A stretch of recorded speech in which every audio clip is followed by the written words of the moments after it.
and boarding at Gate K. Airports are built on lies we agree to.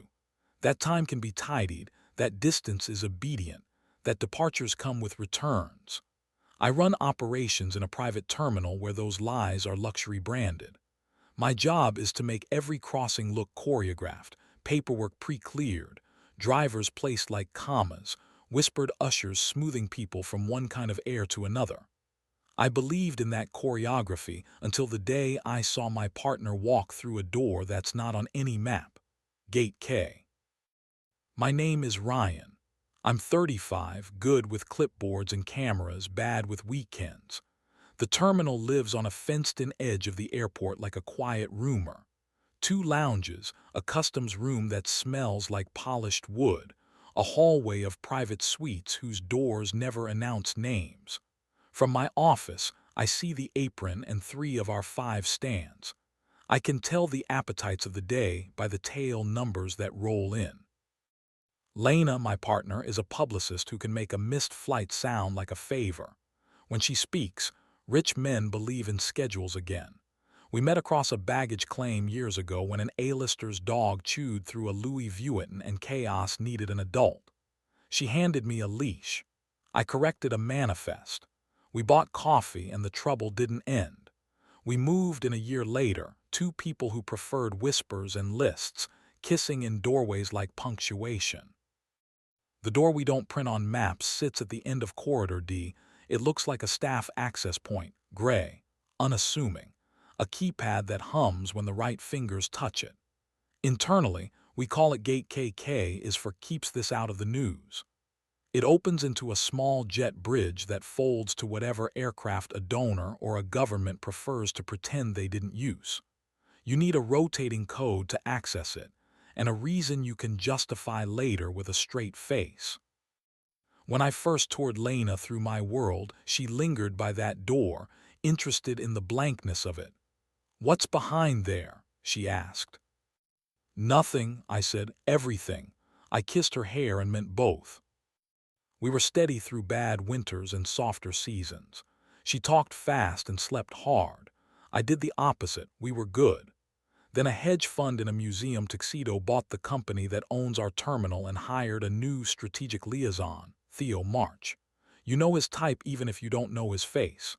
Theo owns 5 languages and bleaches his teeth at the right dentist. He says we when he means I, but he makes it sound generous. He shakes hands like outcome is an emotion. Theo hired Lena's firm for a big reveal, a partnership between our terminal and a chain of private clinics that promise executive wellness. That the clinics also offer privacy to people who need to arrive without arriving was the point no one said out loud. Lena became embedded, her word, at the terminal 3 days a week to handle press and special throughput. That's when my maps became inaccurate. The first thing I noticed was small. Lena started wearing a fragrance I couldn't name. Not expensive exactly, precise. The second was an email subject line on my screen when she used my laptop to print. Gate K quiet window. Not unusual. Gate K has always had quiet windows, but the invite attached came from Theo, not dispatch. He sent it to Lena's personal address, not her work one. I closed the window the way you close a door you're not ready to be the man who opens. The next detail was the glass. We have cameras everywhere, but we also have reflections, polished steel, high-gloss floors, the dark silver of a limousine window when it pauses at the curb. The best cameras are the ones people don't know they're in. In the corner of Lounge B is a floor-to-ceiling panel set at an angle that makes the hallway behind Gate K part of the room if you stand just so. One Friday at 21:40, when late departures stretched time thin, I caught Lena in that panel. She walked with Theo close enough that their sleeves brushed. He touched the keypad. The light went green. The door opened. For a second the jet bridge beyond glowed with a soft, engineered dusk. Then they were gone. I stayed at the panel long after the door sealed. I watched my own reflection try to be a man who doesn't need proof. My phone vibrated. Lena, running a midnight boarding. Don't wait up. Not unusual, not good. I could have marched to Gate K and demanded the kind of answers you can't take back. I didn't. I went to the apron, told a pilot to kill a set of lights that was harsh on a guest's post-op face, and pretended work was bigger than heartbreak. The aircraft at K was a Gulfstream with a discreet tail, used by a fund whose partner is famous for moral crusades that end at the waterline. I stay out of rooms where my face would be a liability later. I signed cargo manifests and listened to the night behave like money. Lena came home at 3. She slid into bed hot and cold, like her skin hadn't decided which day to belong to. She kissed my shoulder and paused when she felt my wakefulness. "You're angry," she whispered into the dark. "I'm awake," I said. "Those are not different for you." "Who was at K?" "A donor who hates waiting rooms," she said, neither joking nor apologizing. "Alone. With a doctor who works better off the clock," she said. "And Theo," my voice made the name sound like a knot. She exhaled. "He greases doors, that's why he exists." "Did he grease you?" She turned my face toward hers in the dark. "No," she said, and her breath smelled like mint and regret. "He asked if he could ever speak without an audience. I said no. He asked again anyway." "Twice is the magic number," I said. My throat hurt. "You can ask me again too," she said. "About me and him, 10 times 20. "I'll ask once," I said. "Are you sleeping with him?" "No," she said, steady. "I am sleeping badly." I wanted to believe her. I did. I also didn't. Humans can house contradictions, but love hates them. The following week, Theo scheduled a tour for investors. He CC'd me and Lena and no one from operations. The time, 0200. The window, 1 hour. The description, Gate K activation. Investors at that hour aren't investors. They're problems. I made sure to work that night. I arranged a coffee service in Lounge A for no one. I checked the weather. We had a crosswind that makes taxiing feel like being judged. At 01:58, a convoy of 3 black cars rolled to the curb. Theo stepped out of the middle with a water bottle he didn't drink. The woman who got out behind him wore a coat that could make a person believe in architecture. She had the posture of an art dealer and the ring of a donor. I recognized her from magazines that pretend philanthropy is genealogy. Her name is Sloane. She was the money. Lena walked alongside, professional amiability switched on. She wore a black dress that pulled your gaze to the truth of her collarbone. Theo made a small gesture. Security drifted backward like choreography. They went down corridor D and stopped at K. Theo entered a code too quickly for cameras. The light turned green. Lena glanced over her shoulder and saw me at the far end, hands in my pockets. She didn't flinch. The door opened. The jet bridge breathed out air chilled to a kind of expensive. I stayed in the corridor. I heard murmurs, the sound of unrolled carpet, a laugh that tried to be private and wasn't. 30 minutes later, the door opened. Sloane came out first, wiping her mouth quietly with her wrist the way people do when they recently tasted something they're not sure how to name. Theo followed. His tie was almost, but not, undone. Lena third, hair still perfect because she pins it with intent. She met my eyes and I watched her choose a sentence. "Tea for the driver?" she asked, bland perfection. "Of course," I said, and the line we built together swallowed the truth and digested it with grace. I didn't sleep. I read my terminal like a detective reads a city. In the morning, a jet ranger lifted off from the pad near K and wobbled into gray, a little drunk with wind. Theo posted a photo on his private account, visible to me because he hadn't set his settings yet, of a wing and a glass of something pale. The caption, "Quiet wins." The comments, a snake pit disguised by emojis. At noon, I took Lena to the only place in our world where cameras are forbidden. The crew rest room, a space big enough for two exhausted people to pretend the ground will hold. "Tell me the reason," I said. "For what?" she said, and then caught herself. "For the optics at K." "Optics," I repeated. She sat on the bunk and folded her hands like a confession was a technical adjustment. "Sloan funds the clinics. She wanted to meet a patient," Lena said. "The patient wanted anonymity. Theo wanted control. Gate K was the answer. And the part where it looked like you were practicing something else." She didn't blink. "Theo wants to be in love with whoever's in front of him. It's a talent and a disease." He moved close. I stepped away. Then I stepped back because he has a job I need him to do.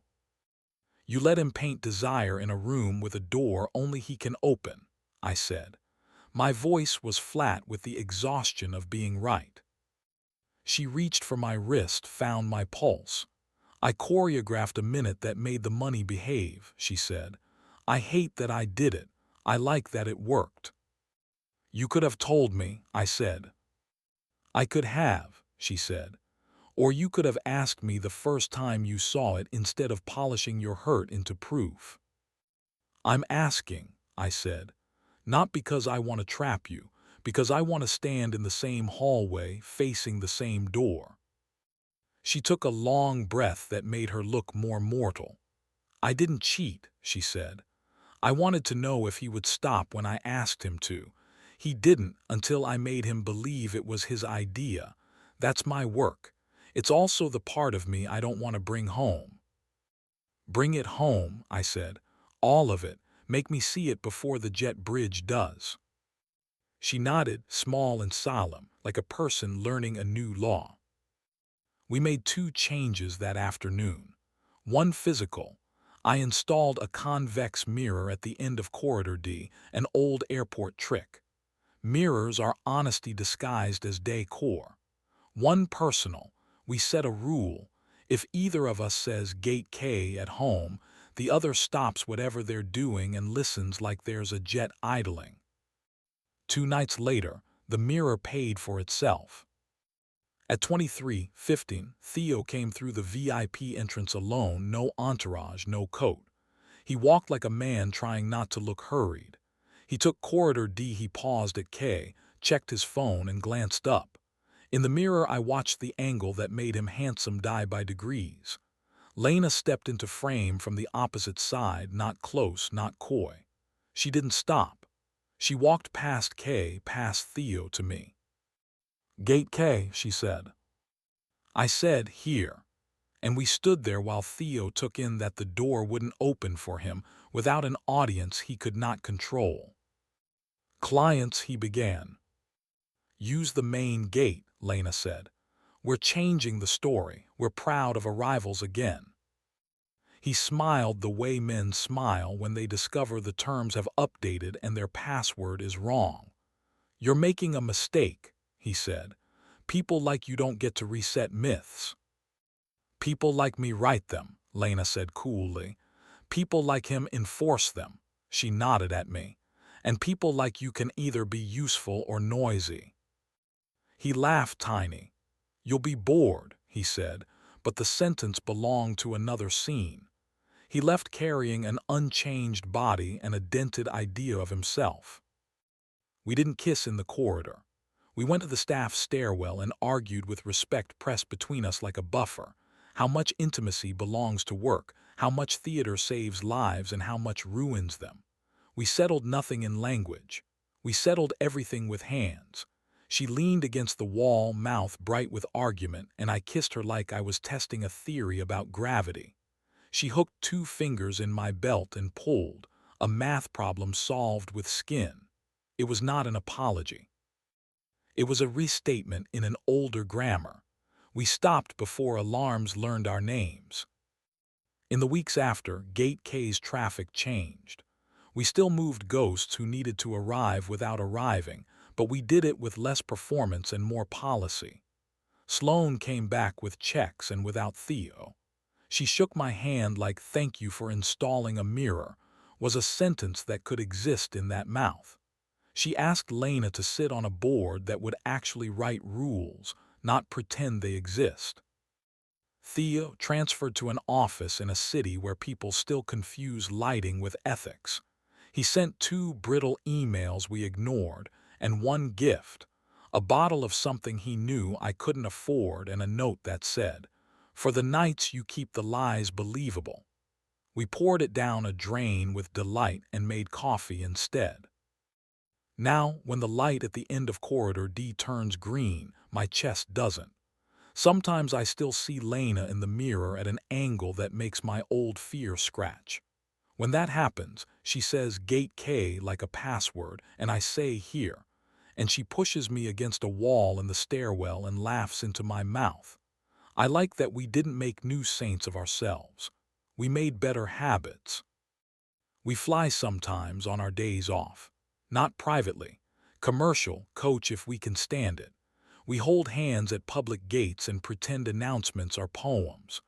Once, at a small airport in a country that asks you to write your name with a pencil, we watched a man open a door marked staff only and slip inside with a woman whose dress knew its own price. Lena looked at me sideways. I looked at her and grinned. "Gate K," I said. She nodded. We stood where we were and kept being us. In our apartment, the window looks over a flight path. We learn to speak in headings and wind. Sometimes we make love with the blinds open so the planes can witness a different choreography. 2 people unscheduled, arriving where they said they would, without a code, without a key. When the engines pass, the glass trembles a little, and the bed does the small, brave thing of holding. I bite her shoulder when I forget the words. She whispers mine when she remembers everything that made us late. Airports are lies we agree to. So is love of a kind. The trick is to choose the lies that make us kinder and the doors that make us true. Gate K still exists. It always will. But now when the light goes green, it means what it says: proceed. Together.